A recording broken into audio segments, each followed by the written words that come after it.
악성 미분양 치명적이라. 4월 위기 터진다. 이 말이 여러분 무슨 말일까요? 미분양 주택이 너무 많아서 위기의 상황으로 점점 다가가고 있다. 이런 얘기입니다. 실제로 한번 보실래요? 여러분들도 보시면 아마 많이 놀라실 거예요. 이거 한번 보세요. 준공후 미분양입니다. 준공후 미분양은요, 아파트를 다 지어놓거나 주택을 다 지어놨어요. 돈 들여서. 그런데 분양이 안 되는 거예요. 그러면 거기에 돈이 계속 묶여 있는 거 아니에요. 돈이 묶여 있으면 기업들이 어떻게 됩니까? 쉽게 망할 수 있겠죠. 유동성이 앞서니까 돈이 안 돌아가니까 쉽게 말하면 흑자도산이 여기서 일어난다는 이야기예요. 그런데 2025년 1월에 미분양이 있죠, 여러분. 엄청나게 늘었습니다. 22,872가구나 됩니다. 다 지어놓은 아파트나 주택이 분양 안 되는 곳이 22,872건이란 뜻이에요. 와, 진짜 장난 아니죠. 아마 어느 누구도 이것을 보면서요, 야, 이게 장난이라고 생각할 사람은 아무도 없을 겁니다. 2013년이에요. 2013년 10월에 23,306가구가 있었거든요. 2013년. 그러니까 2011년에 3만 있죠. 3만 881가구입니다. 그러니까 2013년이니까 여기서부터 2년 지나서 그 당시에 23,306가구였습니다. 그때 이후로 최고입니다. 괜찮을까요? 2013년이 언제입니까? 여러분들 기억나세요? 2013년이면요. 남유럽의 재정위기가 유럽의 재정위기로 확대됐을 때입니다. 그때가 유럽의 위기가 사실 한국의 위기로도 다가왔거든요. 그럴 수밖에 없는 게 우리는 수출하는 나라이기 때문에 어느 나라의 위기든 우리에게 수출의 위기가 있기 때문에 다 충격을 받는단 말입니다. 지금 2013년 10월 이후로 최고치니까 불안하죠. 지금 이게 말입니다. 단기적으로 끝날 것이 아닙니다. 준공후 미분양은 계속 2023년이죠. 12월부터인가요? 12월부터. 좀 전에 가면 8월부터일 겁니다. 그럼 8월부터 늘어나기 시작한 게 현재까지 18개월 연속 준공후 미분양, 악성 미분양이 늘어났습니다. 야, 충격적이지 않으세요, 여러분? 이거는 여러분 자칫 잘못하면 큰 위기로도 발전될 수 있습니다. 왜냐하면 IMF 외환위기나 글로벌 금융위기는 외부의 충격에 의해서 단기간 충격을 받고 끝났거든요. 그런데 지금은요, 2020년 코로나 팬데믹 때부터 계속 이어지는 거예요.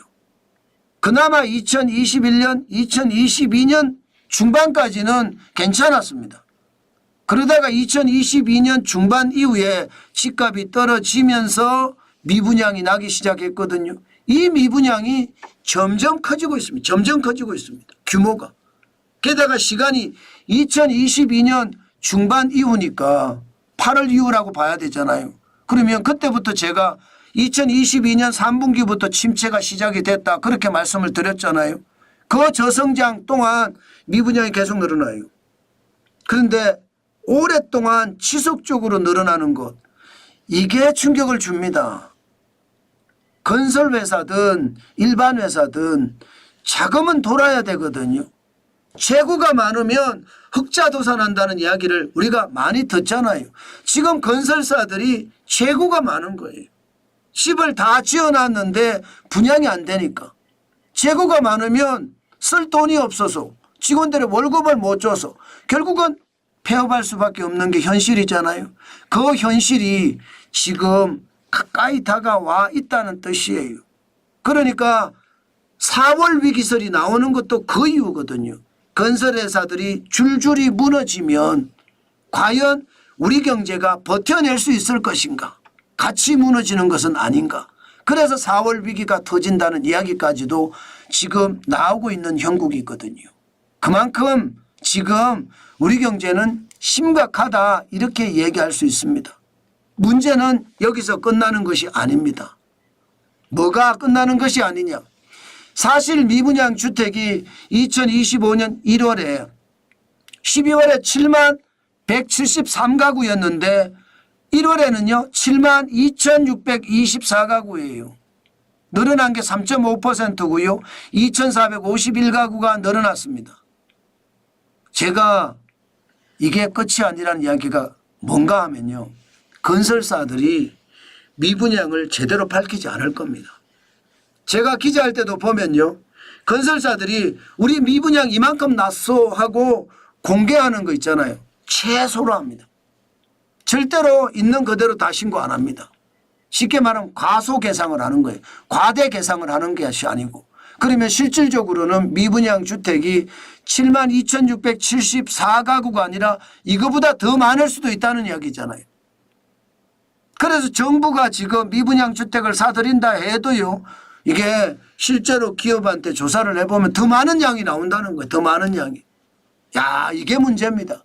7만 가구가 넘잖아요. 7만 가구가 넘으면 기본적으로는요.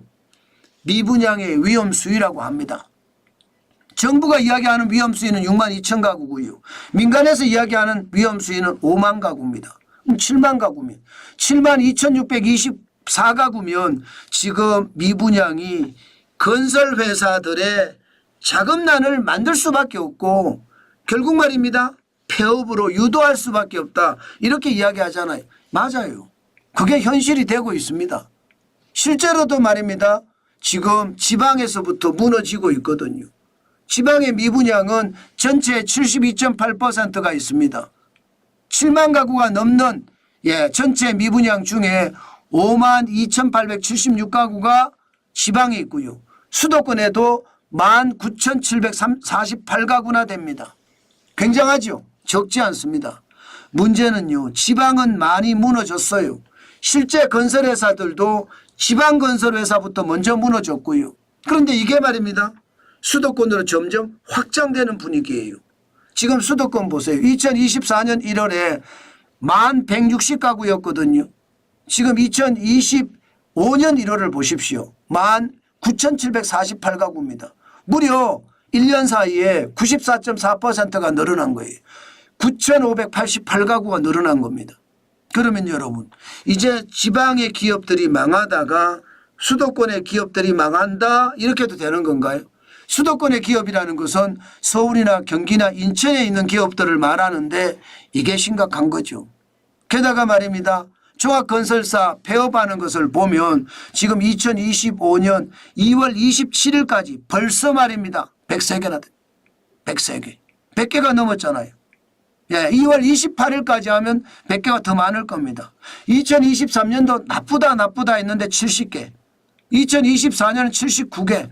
거기에 비하면 103개니까 2년 사이에 47.1%가 늘었습니다. 국내 종합건설사들이 줄줄이 망한다는 거예요. 지방부터 망하다가 이제는 수도권에 있는 건설사까지도 망한다. 기본적으로 100순위, 일반적으로 도급 순위라고 이야기합니다.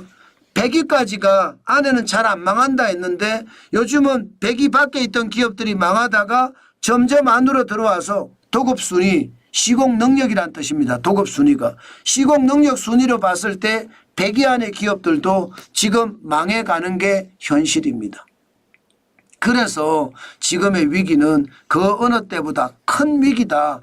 그렇게 이야기하는 겁니다. 그만큼 말입니다. 여러분 시장에서는 두려워하는 것이 큽니다.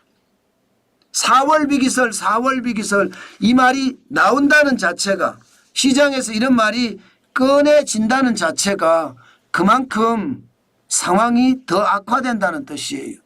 정부가 LH인가요? LH를 통해서 미분양 주택을 사준다고 하지만 한계가 있거든요. LH도 지금 빚이 천정부지거든요. 그렇기 때문에 여러분 시장은 생각했던 것보다가 더 위기로 빠질 가능성은 있다. 그렇게 보셔야 됩니다. 그만큼 시장의 위험이 야 이게 줄어들까 이렇게 생각을 했는데 줄어들지 않는다. 더 큰 위기로 발전될 수도 있겠다. 그 말씀 여러분에게 드립니다. 예, 현장의 위기감은 앞으로도 더 커질 거예요. 저는 그 위기감 속에 우리가 어떻게 대처해야 될 것인가는 말의 잔소리입니다. 반드시 말입니다.